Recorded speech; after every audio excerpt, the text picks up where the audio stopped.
Welcome to the Idle Talk podcast. My name is Peyton, and I'm joined by my friend Jacob. Today, we are going to recap the penultimate episode of season 46 of Survivor, titled Mama Bear. If you didn't watch that episode, you're going to want to go watch that. And then we're going to make our predictions for the finale, as we have narrowed down to the final five. Jacob, what did you think about this episode? I really thought this was an enjoyable episode. I think it probably will rank pretty high in terms of all the episodes this season, just because of, honestly, I think the pure shock factor that this episode had in terms of everything that happened, and especially, we just had a spoiler warning, but Q was the one who finally got voted out after weeks of being the smokescreen for multiple blindsides. He finally got, which was, I think, a satisfying conclusion to Q's story. And especially just hearing his exit interviews. I don't know if you watched any of his exit interviews, but he's just like so obviously like himself, like who he was on the is very much who he is in real life.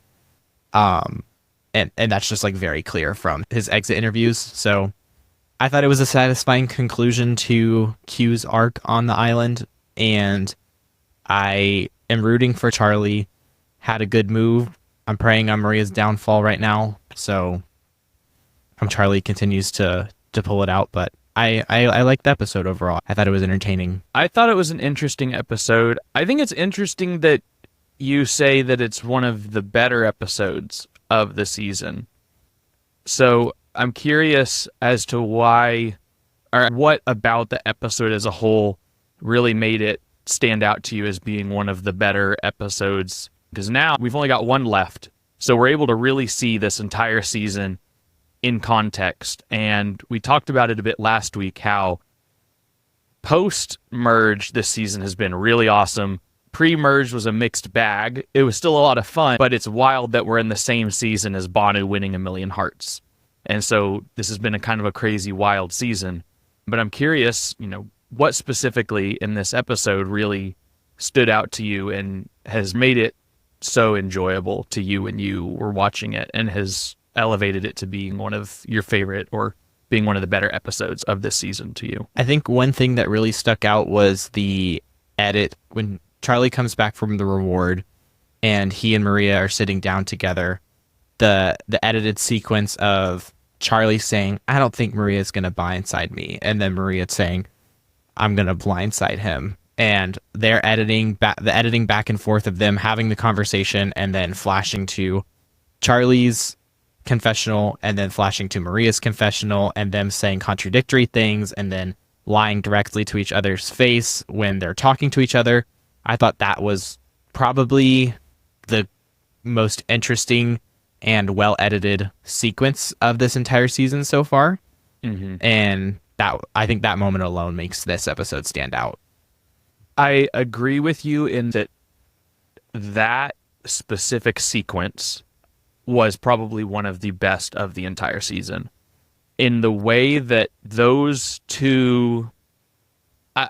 I seriously doubt that those confessionals are, obviously, but the way that they pieced those together so that they flowed back and forth and it fit really seamlessly together, where they kind of had this like yin-yang sort of feel where one of them would say one thing and then the other would say an immediately contradictory thing, and they were going back and forth, and then it would cut to a conversation with the two of them where they were putting up a facade, and then it would immediately cut back to the truth from alternating perspectives. And we're wondering, how is this going to play out on the back end of all this at Tribal? I think that was a really interesting sequence. So I agree. I think that was one of the best moments of this entire season, and I think that it was probably one of the better moments and better not really behind the scenes, but really seeing like into a alliance and like the relationship between two players that we've seen in the new era, most definitely, and potentially in modern Survivor. It felt different from a lot of confessional and relationships that we see where they do some back and forth stuff. So I really did like that. To me personally, I didn't feel like a lot was happening most of the time. I thought it started off really strong, but after Chinese takeout, I was just kind of waiting for Q to go home because I kind of just thought that was where the episode was going, and it felt like there was not going to be anything else that was going to happen unless he played his idol. And so then it was just like, all right, coin toss, is he going to play his idol or not? And that's kind of where I felt like I was waiting the whole time. It didn't feel like there was a whole lot of other interesting things happening. We were just kind of really focused on the three of them the whole time. And I kind of felt like it would have been, I really wanted to see like Ben, non-existent. I have not seen that man this entire season, except for when we did see him and Kenzie a little bit at the beginning. Like we saw that interaction kind of at the beginning of the episode still. But as far as strategy and stuff, have not seen him at all, you know? So for me, I thought this was like a fine episode as a whole, but I think some of the highlights of the episode were really, really high. And I think that they stood out a lot. Like the Maria Joker arc, you know, after the challenge, I think was really, you know, I thought she was going to go off on like Jeff whenever he started like asking questions and she was like waving and like waving him off like she didn't want to answer. I thought she was going to go like kind of go off like Liz. On that note, something that I want to like make note of and something that I think is dumb is it feels like there's like a hierarchy of people who like deserve the letters from home more. And that really like pisses me off because I don't think anyone is more deserving of the letters from home than anyone. Like just because you have kids or just because you're married doesn't mean you are more deserving of letters from home than anyone else on the island. I think if anyone makes it to that point, you are just as deserving to hear from your loved ones as anyone else just because you like don't have kids. And I feel like people like trying to use like, oh, I haven't heard from my kids as like an excuse to like get the reward or as an excuse to make someone feel bad for why you didn't get the reward is kind of like a really crappy thing to do. Yeah, I would agree, but also I'm not a mother and I never will be. So I can't relate to the feeling that a mother feels. So I can't speak on that personally. But so personally, I also am probably not the best person to comment on this because if I'm on the island, I don't think I would care that much about the letters from home in a 26-day season, especially when they're getting the letters from home on like day 25 or 24 or whatever day it is at this point. I really don't care. I'm going to see them sometime soon anyways. I don't know what is that going to do for me at this point. I would really, whether I'm a parent or not, I've made it this far. I don't know what a letter from home is going to do. If it was a video, maybe. I could see that potentially. I don't really get the letter thing, but that might also just be that I'm not a super like sensitive person. Possibly. I don't know. But I don't think that I would care that much. And maybe that's just because I'm not on the island. Maybe if I was on the island for 25 days or 23 days or 24 days or whatever it is, I would care more and really want the letters. In a 39-day season where it's coming earlier on, but you've been out there for a really long time, like you've been out there, 28 days, and you're getting the letters, and so feels like a long time, but you still have well over a week to go, almost 2 weeks to go. All right, that is something that is real motivation to keep you going. I can understand that a bit more because you still have a long time to go without seeing them. Especially if I could see a mother who has never been away from her kids, it's the longest they've ever been away from them. I'm playing into my opinions, but I don't know. I still feel like everyone is like equally deserving, and I feel like you can use the people. It's maybe also just because I don't like children. That also could be another factor, and I feel like just parents in today, like parents in general, use kids as an excuse to get away with things that they shouldn't too much in society already. But that's something else. For the record, yeah, anyone listening, if you cannot tell, we are two dudes in our mid-20s that do not have kids. So take our opinions on this with a heavy grain of salt. Yeah. But I was shocked at, I also thought Maria was going to have a Joker arc by wanting to turn on Charlie, but it wasn't Charlie didn't pick her that made her turn on him. It was the logical thing to do. But one other thing I did want to touch on was something that Jeff said was he thinks that the letters from home are more impactful than the family visit. And Rick Devens agrees with that, apparently. Yeah. And then D disagrees. I agree with D. I think if I was on the island, I would much rather be able to see my family than just get a letter from them. I understand the sentiment that the letter is something that you can keep with you the whole time you're there, and you can like keep rereading it and get that motivation whenever. But I personally would rather see them, in my personal opinion. Yeah, I think the letter can make sense in a 39-day season, because then it's like you can keep rereading that sucker for 39 days. But who cares if you can keep rereading it if you've only got 3 more days? Whereas D, I think, made a really great point on there where she's like, I would love to be able to share this experience with my loved one too. So it's not just a matter of me getting, which is kind of what the love letters are, is them bringing home here, but it's me getting to share a piece of what has been my home for 23 days with them, and them getting to come to the island and have an experience. Even if it's just for a few hours, they're getting to come do this too, because I've been here and worked really hard. And so now they're getting to come have a trip that they wouldn't get to have otherwise.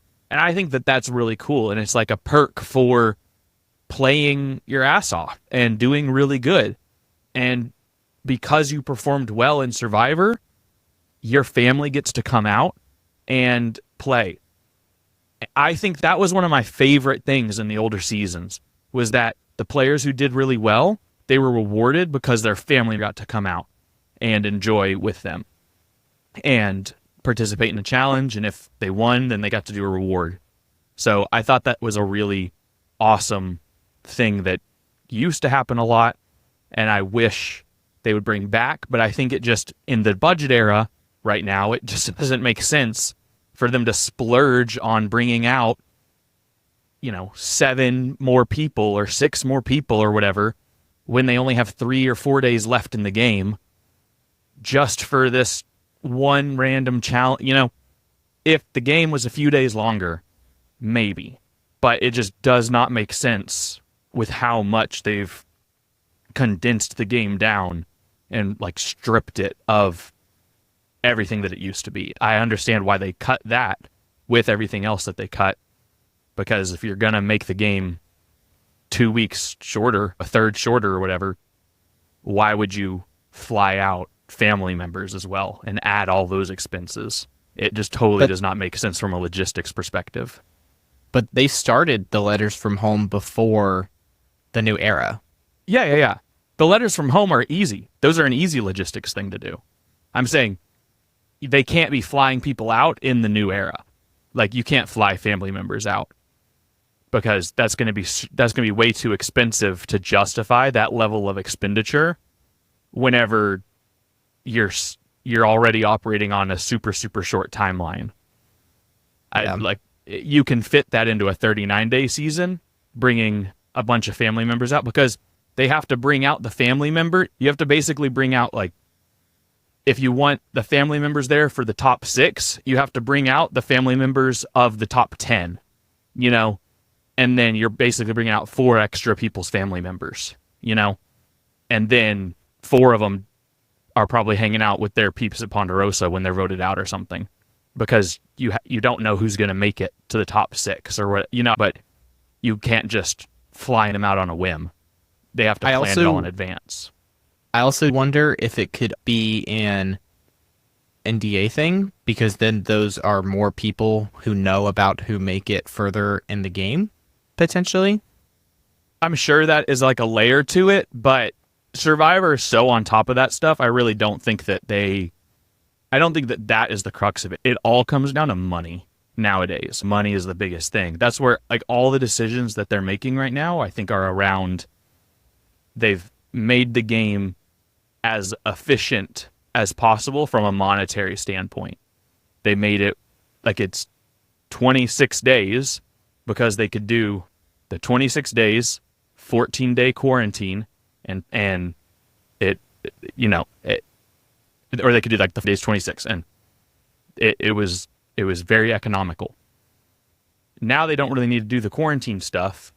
They could go back to the 39, but why would they? They've been able to cut budgets. So CBS loves it. They're saving a lot of money. They're making more money. So it's all about money. Yeah. Capitalism. Before we start discussing specifically the implications of this episode as it's going to relate to the finale coming up this week, I think the only thing that I want to hit on is, I think this is Maria's first misstep this season, the first misstep she's had, because I think Q going home is in part his fault and in part Maria's fault, because Q should have just when he got the idol, he should have played it. Mm-hmm. But I think it's a misstep on Maria's part, for one, not just telling him to play it if his name was getting thrown around, and B, a misstep in that Maria wasn't able to read the other people correctly and realize that she didn't have the numbers in her first time, like, getting played. So I think it was highlighting, like, she's not as socially strong as she thought she was. I still think she has the best chance of winning if she makes it to the end, but I think this was the first, like, weak point in Maria's game the entire season. I agree. This is easily her first misstep, but it is not, obviously it's not like a catastrophic misstep because she's still there. So it was a pseudo blindside, but not really, because she still won immunity and she's still there. If she didn't win immunity, she'd be gone. So she's there. She won immunity. I think she's still on track to win the game if she makes it to Final 3. So we have to do with that information what we will. But we definitely have to take into consideration the fact that, yes, she miscalculated heavily how people were going to be voting in this. Something that'll probably come up a lot if she makes it to Final Tribal. Depends on who she's sitting there with. If she's sitting there with Charlie, that's something that should and probably will be a big topic of conversation, is going to be the Q vote. Will be how she misread that so badly, thinking she had the votes, because she was blindsided. Even though she wasn't the one getting votes thrown on her, she was out of the loop. And it's really the first time she's been out of the loop like that. So I do think that this is the first miss in her game. I would agree with that. I do not think Q going home is her fault in any way. Q was going to not play the idol no matter what. So her indicating that he was safe apparently played no part in it. Then I would say Q going home was her fault. But if Q was always going to hold on to it to try to go to 5, then I don't think Q going home is at all her fault. There was nothing she could have done. The only thing that is like the big misstep is that now Charlie is aware that Maria was trying to blindside her. And so that relationship is fractured. She's on the outs, and she has to win 2 immunity challenges in a row. So she's put herself in a very poor situation. And so I agree. I think that she has now, like, it was definitely a big miss on her part. Yeah. But if she's able to win out, which she's proven, she can win. And Charlie can win. So I think that can transition us into predictions. Whoever does not win immunity at 5 goes home. I think that's the obvious thing that we should know right away. I think the question is, again, though, do they hide the idol again? No way. I would be kind of mad if they hid it again, because there's no shot. The only person who knows that an idol just went home is Maria. Not that like should deter them from rehiding an idol, like just because someone knows that it went home and someone else doesn't. But I don't know. I think rehiding an idol at final 5 would be very dumb. I think at this point you cut your losses. You just say, this is dumb. This is a wash. We don't need an idol play at this point. Yeah. Jess can be our one idol play of the season. Congrats, Queen. You did it. Everyone else, y'all suck. We're just going to chill out. I would be very disappointed if they hit an idol. I don't care who finds it. I don't even care if Kenzie finds it, who is like the one that I would want to find it the most in terms of security to move into Final 4. But I would rather it be just a straight up 5 and move on. Yeah. So I think that that's probably the easiest thing to say, is that whoever of Charlie and Maria doesn't win immunity goes home. Mm-hmm. Do you think there's a scenario where any of the other 3 go home at 5? The only scenario that I could see happen where someone else goes home is if they end up rehiding the immunity idol, Maria finds it, and then Charlie wins immunity. It's the only scenario that I see where one of the other 3 goes home, because I don't know how anyone on that island could see Kenzie, Ben, or Liz as a bigger threat than Charlie or Maria. Yeah, Kenzie is the only outside flyer, but I don't know why. The only way I see that is if for some reason the Sega 3 decide that they want to go to the end together. The 3 of them. And I don't think that's going to happen. Dumb. I think that would be so dumb of all of them. The way that Maria and Charlie now are separated, I feel like that can't happen at this point. So I am pretty confident that Maria and Charlie will not be together in the final 3. Yeah. So I would be shocked if the 2 of them ended in the final 3. I don't think that's possible. So I think we have to explore 2 scenarios. One where Maria is out and one where Charlie's out. Mm-hmm. So I guess let's start with, which one do we think is least likely? I think Maria is the least likely to be in the final 4. Okay. So based on the way the edit's been portrayed, I think Maria is the least likely to be in the final 4. Okay. So let's just explore that one first, and then we'll do Charlie. So let's say Maria wins immunity, Charlie gets the votes, and he's out at 5. So now we have final 4 of Maria, Kenzie, Ben, and Liz. They go off to the immunity challenge. One of them has to win immunity. There's a lot of scenarios where any of them could win immunity. If Maria wins immunity, I'm going to assume that she doesn't want to take Kenzie, for sure. I think if Maria wins immunity, there's a very high chance that she gives it up to take Kenzie out and fire. I could see Maria doing that, because Maria is the best at fire there. Yeah. So I could see 100% could see Maria doing that because I think Maria wants to sit next to Ben and Liz. Mm-hmm. Because I think Maria wants to sit next to Ben for sure. I think everyone wants to sit next to Ben. I'm sorry, Ben, but I think Ben's really nice, and I think Ben could even get a vote. But Ben's not going to get winning votes. He's not going to get enough to win. And same with Liz. Those are the two that you want to sit next to. So I could definitely see that.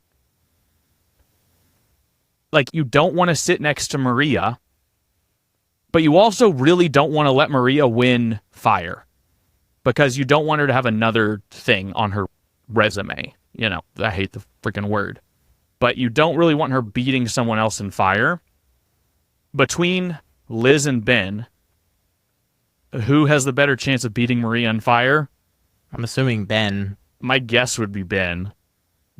I know Ben travels in like a camper van with his band. So I assume they make fires and stuff, but I don't know if he's good at making fire. Mm-hmm. So, and I also know Kenzie is not. So, because I think she said that. So I would assume Kenzie either takes Maria so she doesn't get a chance to make fire, which is risky, or sends Ben and hopes Ben can beat Maria. I don't know. I think the fire move is you can only use the fire as a resume booster if you take immunity off and take someone out.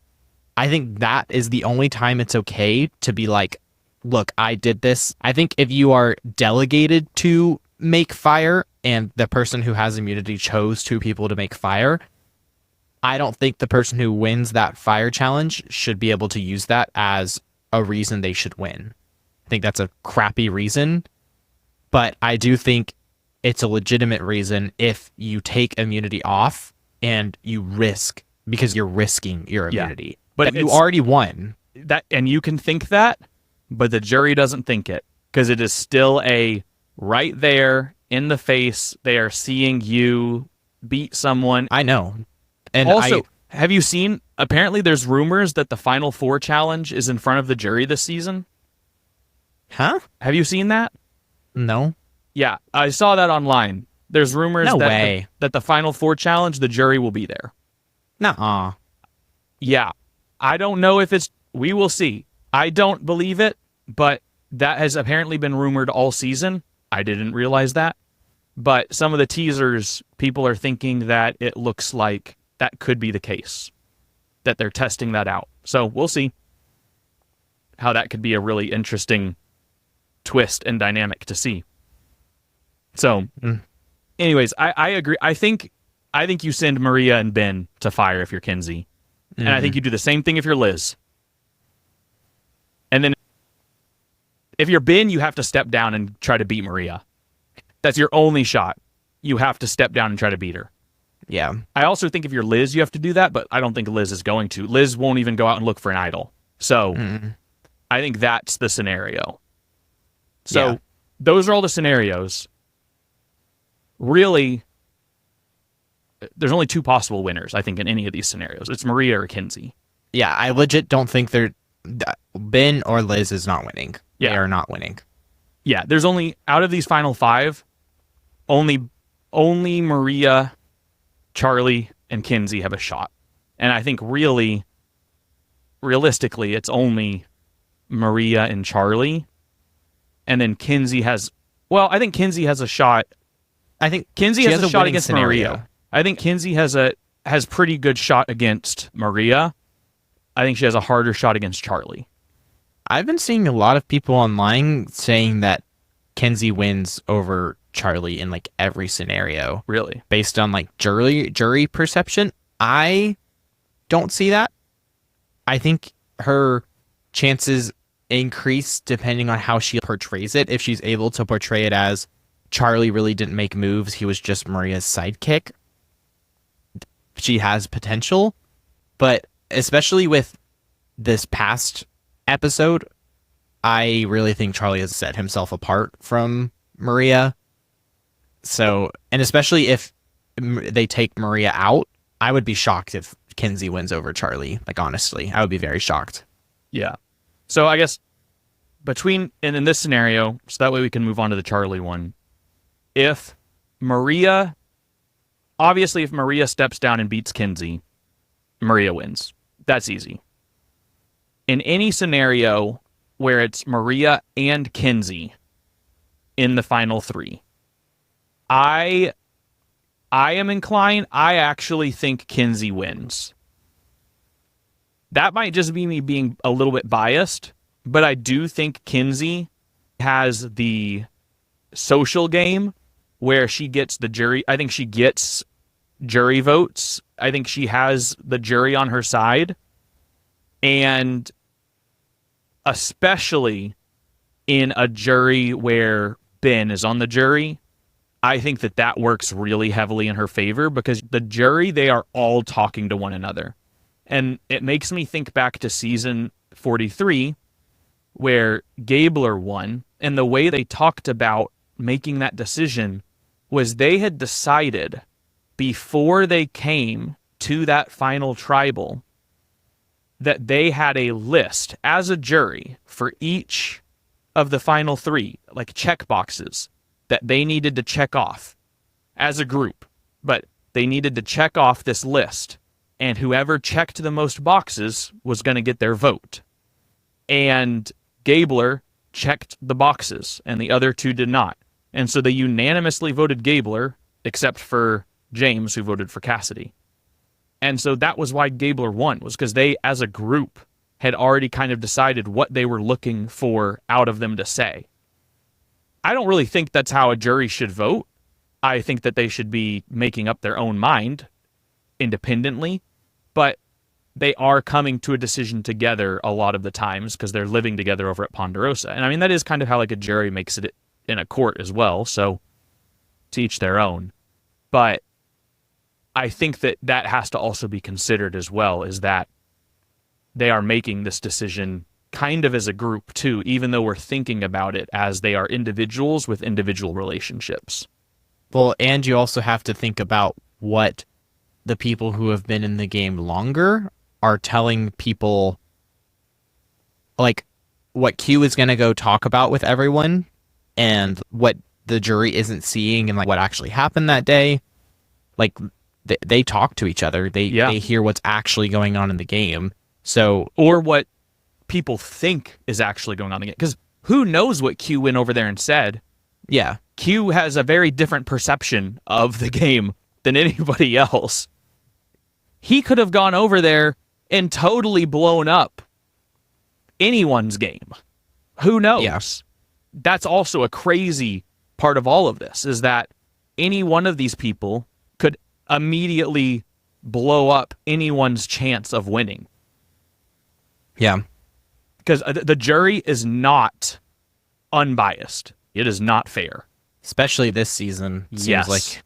Which is why I do think in this scenario between Maria and Kenzie, Kenzie hasn't ruffled feathers. So I do think whether Liz or Ben is over there, it's a good scenario for her if either of them are over there. Because one of them really likes Kenzie, and one of them really doesn't like Maria. So it's like a win-win for her. Because one of them's going to talk a lot of smack about Maria, about the rock, paper, scissors, and then the other one's going to talk really highly of Kenzie. And so I think that has to be factored in. So I do kind of think that it can be framed from the show narrative perspective as Maria is coming in as almost the obvious winner, and then Kenzie kind of upsets and wins. Because I think Maria makes sense to win, but Kenzie could come out on top and win. And then it also makes sense why like there's a lot, like it was super heavy Yanu focus and all of that sort of stuff. Obviously Yanu had heavy focus because they were at Tribal all the time, but it really ties the whole season together. Yeah.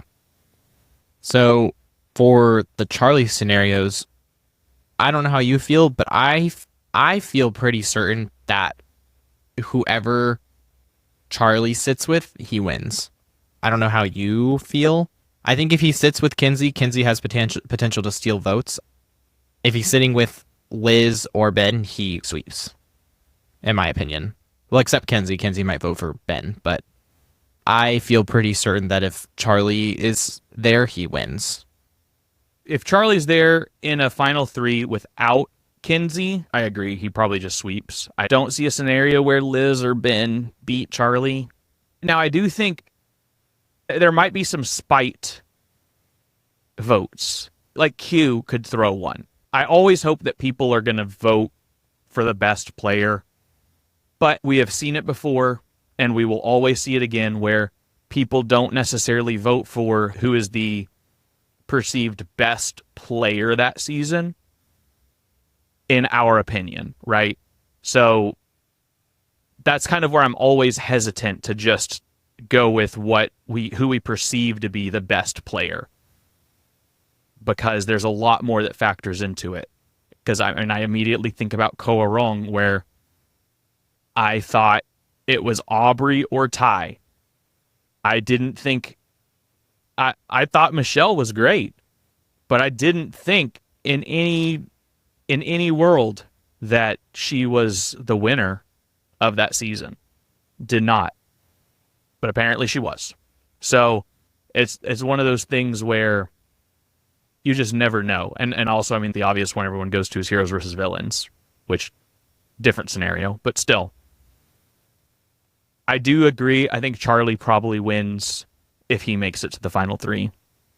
But I would not be surprised if Kenzie beats him, because I think it's closer than you or I realize. Yeah. It all comes down to that final tribal, the questions that are asked, how they can position their game, especially how they can talk about pre-merge. Yeah. Because Yanu went through a lot. And so for Kenzie to be sitting there at the end, that could go towards her advantage a lot as well.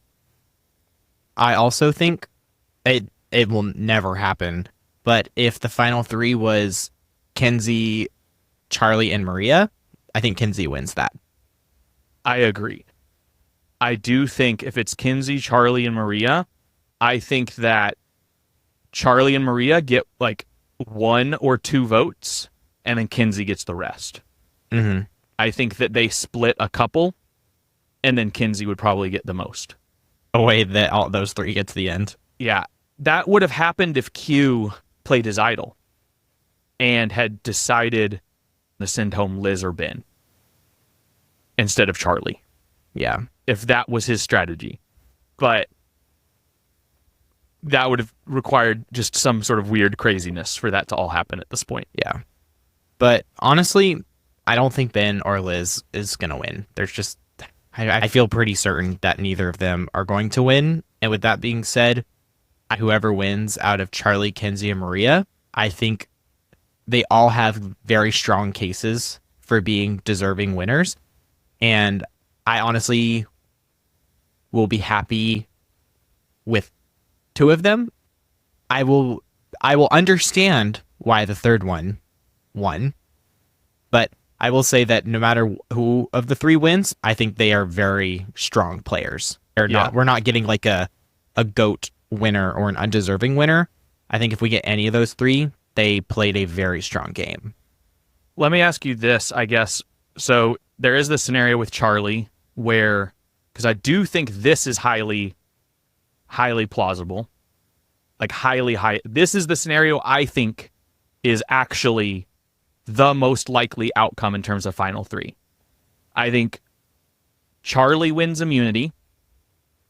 Maria voted out at 5. Charlie, Ben sent to fire. Ben beats Charlie at fire. Charlie is out at 4. I think they are both out at 5 and 4. And so I think we have a final 3 with neither of them. I think that is actually a highly likely scenario where we have Ben, Kenzie, and Liz in the final 3, with Charlie being the 4th person out. And historically, that's a spot where a lot of times the best player of the season is out at 4 or 5. I mean, Yeah. Jesse, right, out at 4. That's kind of the one that's at the top of my mind right away. That happens a lot. So I think that is also a very likely and interesting scenario. And I think if Ben is able to knock out Charlie, especially if Ben wins immunity and steps down and knocks out Charlie, who would be the perceived favorite because he just won immunity to make it to the final 4, and then Ben wins immunity, takes him out, and everyone likes Ben, Ben is now going to be able to win some votes. I don't think he's going to win enough to necessarily beat Kenzie, but I think he's going to get some votes, and I think Liz will be able to make a compelling enough case to get some Nami votes. And then Kenzie's going to get some votes. And so I think there's a scenario that we haven't discussed where the 3 of these actually split votes relatively evenly across the board, and it's closer than we think it should be. Where Ben or Liz win by 1 vote, and it just ends up being really close. I think it's probably most likely in this scenario Ben. Liz would have to make a really insane final tribal pitch because she hasn't made a splashy enough move unless she's able to really kick the Tevin move, bring that back up and really sell that, but I think it's been too long and that's not been on people's mind. And also to really play on the fact that she hasn't eaten or pooped, that whole thing. But I do think that is a scenario we haven't talked about. So I don't want to discount Ben and Liz entirely.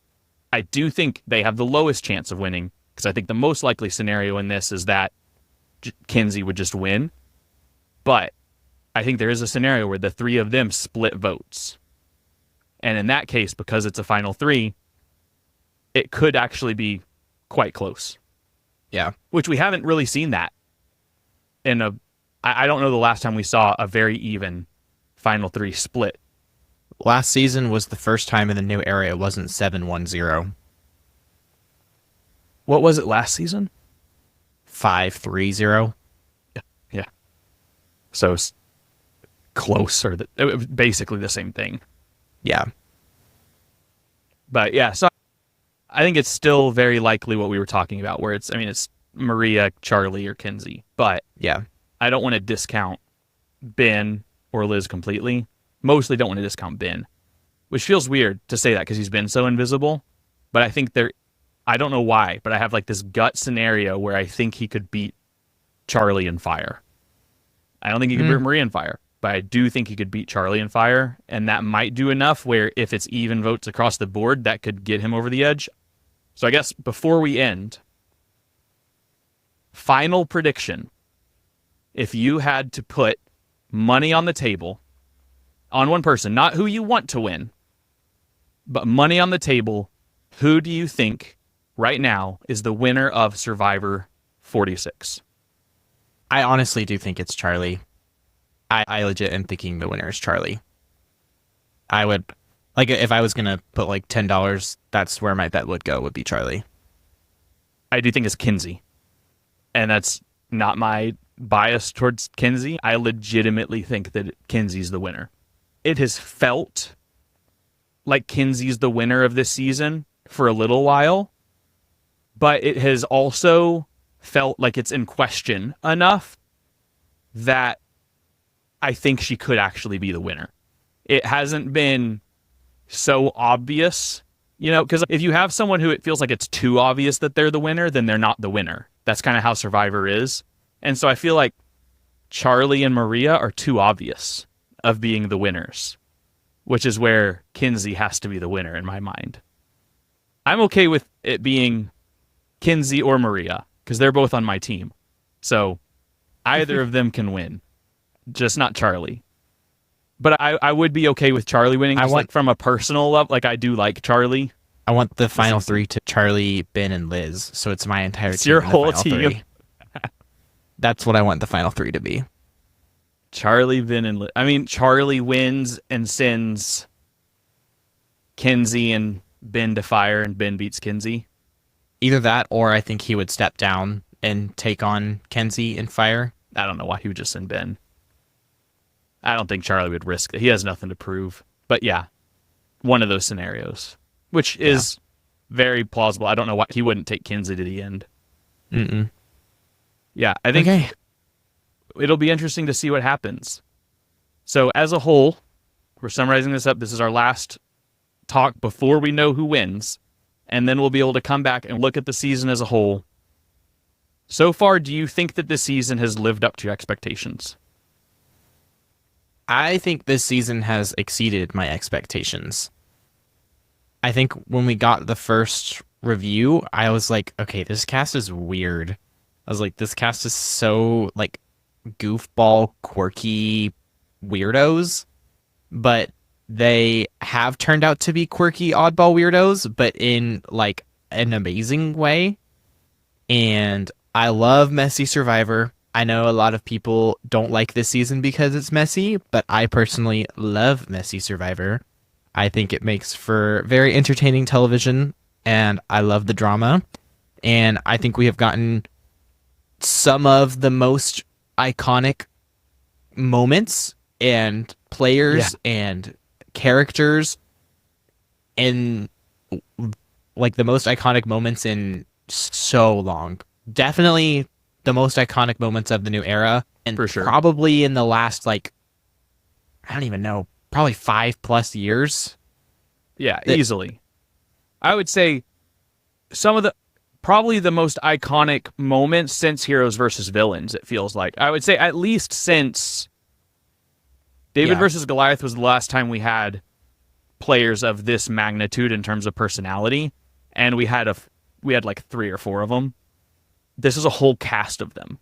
The last time we had a whole cast like this, it was Heroes versus Villains, and they were all returnees. And so the fact that they were able to assemble a cast this kooky and crazy and wild, just kind of all newbies, is very wild. It's unprecedented.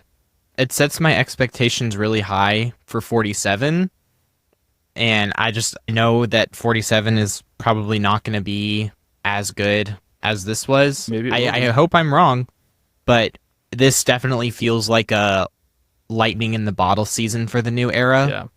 And I at least hope that they take the things that they learned in terms of the way the game is played and how people have reacted positively to the way they've structured this season in the new era format.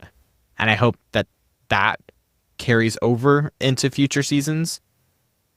And for those aspects, I've really enjoyed this season because it has felt the most Survivor-like. And so I hope that that continues.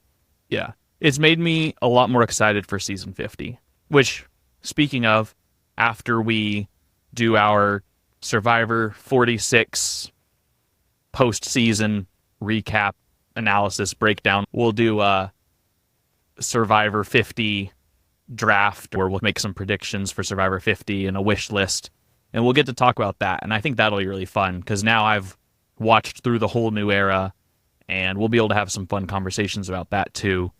And we've been watching through the earlier seasons. We're in Marquesas now, so we're moving on through the regular seasons of Survivor as well. So we're going to be able to, start having those conversations too, which I'm excited about, to start thinking about, all right, well, what is the future of Survivor going to look like once they start bringing these players back and having them interact with other people? Like, I so desperately want an alliance of Tori and Venus.